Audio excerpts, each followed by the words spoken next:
Throne.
Hark how the heavenly anthem drowns all music but its own. Awake my soul and sing of him who died for thee, and hail him as thy matchless King through all eternity.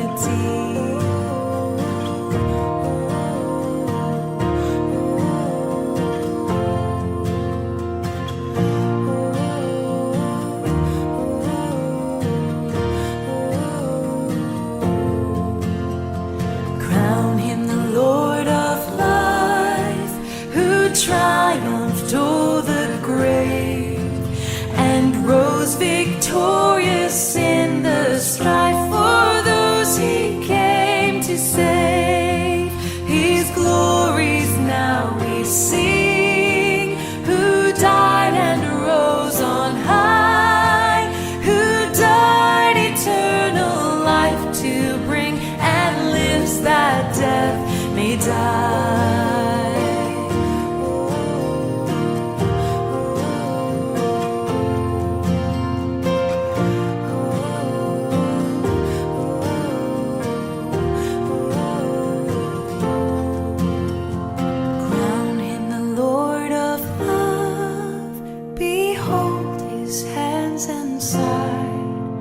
Those wounds yet visible above, in beauty glorified.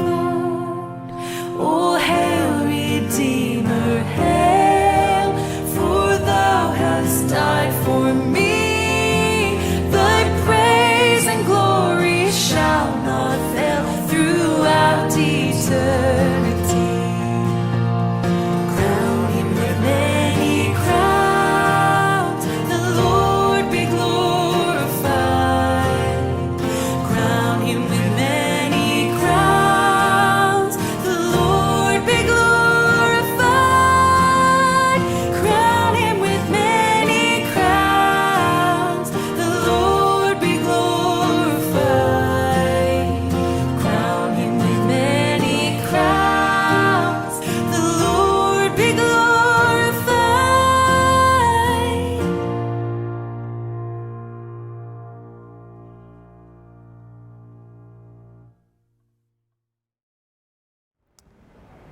Isang mapagpalang umaga po sa bawat isa sa atin. Tunay nga na ang biyaya ng Diyos ay patuloy nating natatamasa sa araw-araw nating pamumuhay. At sa araw na to, tayo po ay sumandaling manalangin at pakinggan ang pagbulay-bulay ng kanyang salita. Tayo po ay manalangin. Panginoon, sa umagang ito, kami po ay nagpupuri at nagpapasalamat sa biyaya mo, Panginoon, at habag sa amin na kami ay iyong itinayo muli sa aming pagkahiga kagabi upang sa araw na to ay makita namin at pansinin ang mga pagpapalang iyong pinagkaloob sa amin, Panginoon. Salamat sa buhay, salamat sa lahat ng mga biyaya na aming nararanasan, Panginoon, sa araw na to. Pagpalain mo po ang mga gagawin namin at gayon din, Lord, sa mensahe na aming pagbulay-bulayan. sa sandaling ito, Panginoon. Sa pangalan ni Jesus, Amen. Ang teksto po na ating pagbulay-bulayan ngayon ay matatagpuan sa unang Tesalonica, Kabanata 1, versikulo 4 hanggang 10. Pero kukunin ko po ang versikulo 6 at hanggang 8. Sabi po dito, sinundan ninyo ang aming halimbawa at ang halimbawa ng Panginoon. Kahit dumanas kayo ng napakaraming paghihirap, tinanggap ninyo ang salita ng Diyos nang may kagalakang mula sa Espiritu Santo.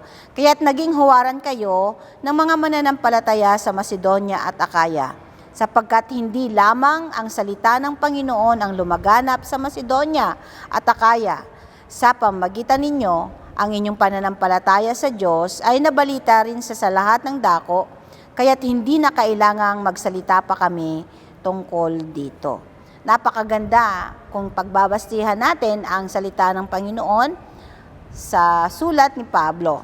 Ano nga ba ang Tesalonica? Sa kasaysayan, ang Tesalonica ay isang syudad sa Greece na kung saan alam natin na ang Greece o Greek ay meron silang kinikilalang 12 Greek Olympian gods, no? Sino-sino ito? Si Zeus, si Poseidon, si Hera, Demeter, Aphrodite, Athena, Artemis, Apollos, Ares, Hermes, at Hephaestus at Thera. Kung titingnan po natin, may mga kasaysayan ito kung pag-aaralan natin ito sa ating literature sa college, no, na kukuha ito. Pero kung titingnan natin, magagawi tayo doon sa Greece ay nandun pa ang ibang mga rebulto nila, no? At makikita mo na yung mga malalaking rebulto na nandun sa kanilang, makikilala mo talaga yung kanilang artwork at pagkilos sa pananampalataya. At paano nabago ang pananaw ng mga taga-Tesalonica? Kung basahin natin backward sa Gawa chapter 17 verse 1 to 4, sa pangalawang paglalakbay ni Pablo, sabi dito, dumaan sila Pablo at Silas sa Amphipolis at Apollonia hanggang sa makarating sa Tesalonica. Sa lungsod na ito ay may sinagoga ang mga Hudyo at ayon sa kinaugalian ni Pablo, siya ay pumasok doon. Sa loob ng 3 magkakasunod na araw sa pamamahinga, siya ay nakipagpaliwanagan sa kanila. Mula sa kasulatan, ipinaliwanag niya at pinatunayan na kailangang magdusa ang Kristo at muling mabuhay. Sinabi niya, ang Hesus na ito na pinahayag ko sa inyo ay ang Kristo. Naniwala at nahikayat na sumama kina Pablo at Silas ang ilan sa kanila.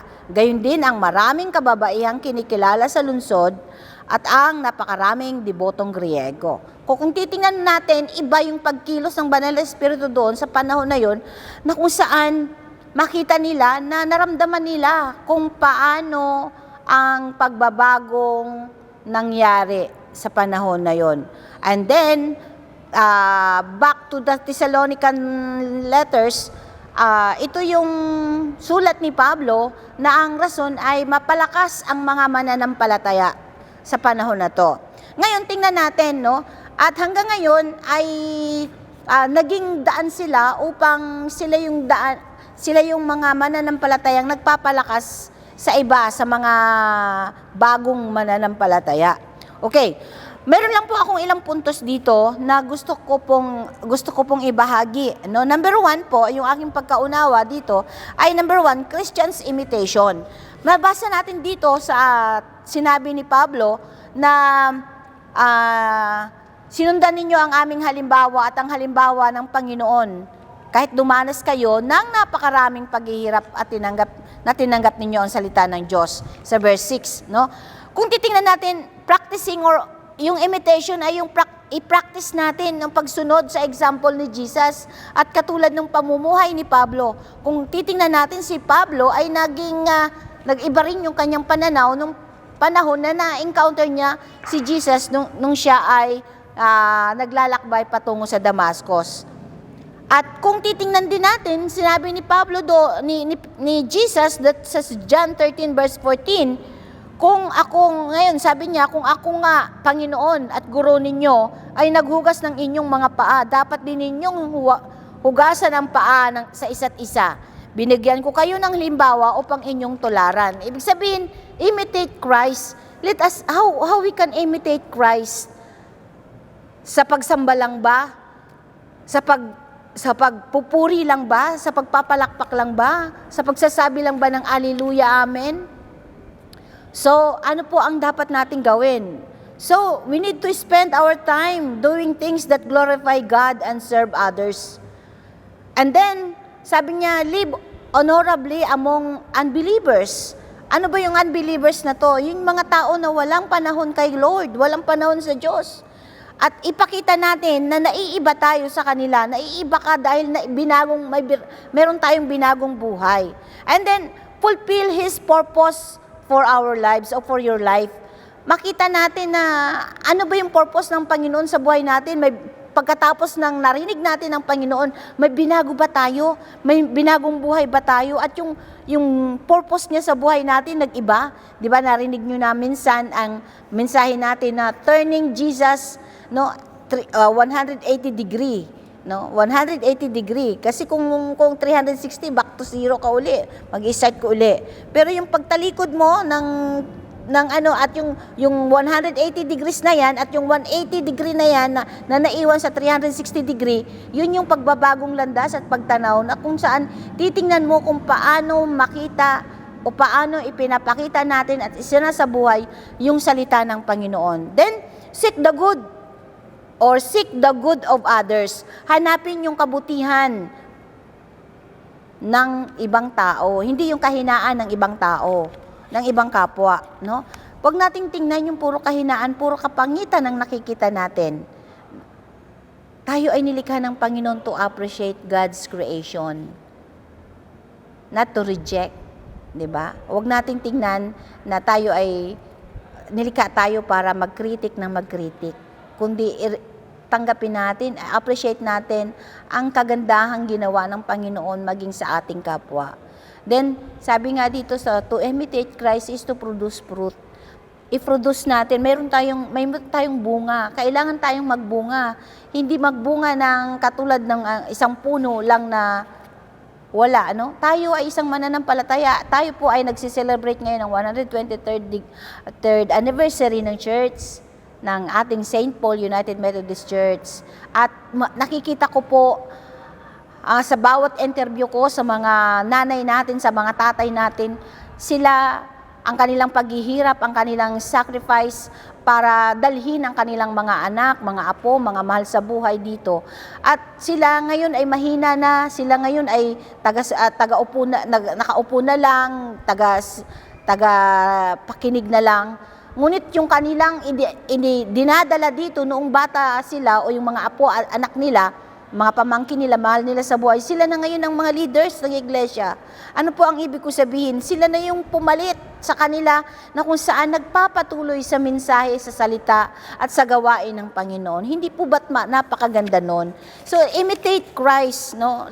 Christians imitation. Let us imitate Christ as good example. Okay? Pangalawa po, yun ang sinabi ko kanina, be a good example.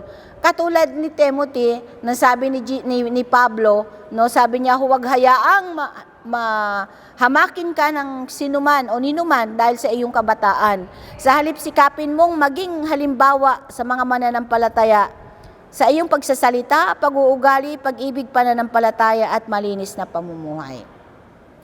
Let us be a good example to others. Ipakita natin sa buhay natin na may binagong buhay tayo. Then pangatlo po at panghuli, let your faith be known. Para tuloy po natin itong ipinapakita na kung saan hindi nakatago yung ating pananampalataya. Hindi lang diyan sa ilalim ng table. Kumbaga, 'di ba, sabi doon sa Bible, ang ilaw ay hindi tinatago na ang ilawan, no? Dapat ito ay inilalabas at patuloy na magningning. Siya ay magniningning sa kadiliman. At tayo rin po na binago ng Panginoon, let your be faith known. So we are the living testimony and transfer this faith for generation to generation. Hayaan natin na ang ating mga mahal sa buhay makita sa atin na naiiba tayo sa kanila. Ano po ang ibig sabihin? Katulad ng mga tao na kung kilala natin ang mga famous artist or mga tao sa kasaysayan, ay may kakaiba silang ginawa o naimbento o may ginawa sila sa bansa, katulad ni Manny Pacquiao, di ba? He is the boxer, Pacman, politician, Pilipino, but nabago ang kanyang pagtanaw. Naging Kristiyano siya. So being a Christian, hindi kailangan na tayo ay makaimbento o maging sikat na tao, kundi sa pasimula sa buhay natin, sa ating pamilya, ay makita sa buhay ang ligasiya ng ating pananampalataya. Makita sa buhay natin na tayo ay may pananampalataya at may pagkatakot sa Panginoon. Ayon sa Kawikaan 13 verse 22, sabi doon, ang matuwid ay nag-iiwan ng pamana hanggang sa kaapu-apuhan, at sa matuwid na uuwi ang naiipon ng isang makasalanan. O yan, di ba? So sa mga matuwid, sa makatwiran, matuwid, ibig sabihin, maging maayos tayo bilang isang mananampalataya. Manalangin sandali. Panginoon, sa pagpapatuloy po namin ng aming lakbayin bilang isang mananampalataya, salamat po sa mga mananampalataya nung una, lalong higit, Panginoon, sa mga mananampalataya ng Tesalonica, na kung saan, Panginoon, ipinakita nila na naiiba sila, bagamat sila ay nasanay sa relihiyon ng iba't ibang lahi, katulad ng Griego, na nagsasamba sa iba't ibang rebulto, Panginoon. Ngunit nung nabago ang puso, nabago ang diwa, nabago yung pagtanaw, Panginoon, nakita nila ang pagmamahal at naranasan nila yung pagmamahal na meron sila sa inyo, Panginoon, o yung ipinagkaloob mo sa kanila, Panginoon. Lord, gayon dinawa kami, makalakad dinawa kami ng maayos sa inyong nais, Panginoon, at ang makita sa buhay namin, sa mga sumusunod namin o sa mga batang mananampalataya, na sa amin ay makita sa buhay namin ang iyong kaluwalhatian. Pagpalain mo po ang araw na to, maging ang mga kapatid namin na nakikinig at nanunood, Panginoon, ng iyong salita. Pagpalain mo po at patuloy mong iparanas sa amin ang iyong kadakilaan, at patuloy na yung purpose mo sa buhay namin ay siyang matupad, hindi yung nais namin, Panginoon.